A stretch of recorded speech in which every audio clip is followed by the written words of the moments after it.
Assalomu alaykum, qadrli ota-onalar. Bugun men sizlarga muhim bir masala bo'yicha murojaat qilmoqchiman. Hozirgi kunda narkotik, psixotrop va kuchli ta'sir qiluvchi moddalar yoshlar o'rtasida tobora keng tarqalmoqda. Biz bu xavfni oldini olishimiz uchun eng avvalo farzandlarimizga bo'lgan e'tiborimizni oshirishimiz kerak.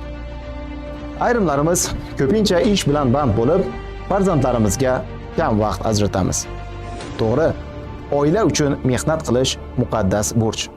Lekin farzandlarimizga mehr va tarbiya berish bundan ham muhimroqdir.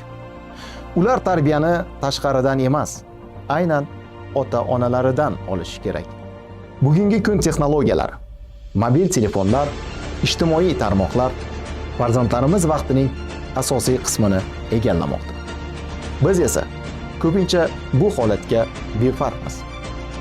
Aslida biz ularning nima bilan shug'ullanayotgani, kimlar bilan muloqot qilayotgani va qanday muammolarga duch kelayotganidan xabardor bo'lishimiz shart. Hurmatli ota-onalar, hozirgi kunda yoshlarimizning diqqati va ularning ongiga har qachongidan ko'proq va kuchliroq yashirin hujumlar amalga oshirilmoqda. Farzandlaringiz bilan samimiy suhbatlashing, ular bilan do'st bo'ling. Shunday muhit yaratingki, ular o'zlarining muammolarini bemalol siz bilan bo'lishsin. Farzandingiz yolg'iz qolsa, tushkunlikka tushsa yoki o'zini noodatiy tutsa, bunday holatlarni e'tiborsiz qoldirmang.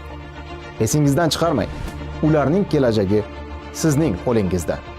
Farzandingizni asrang, himoya qiling. E'tiboringiz uchun rahmat.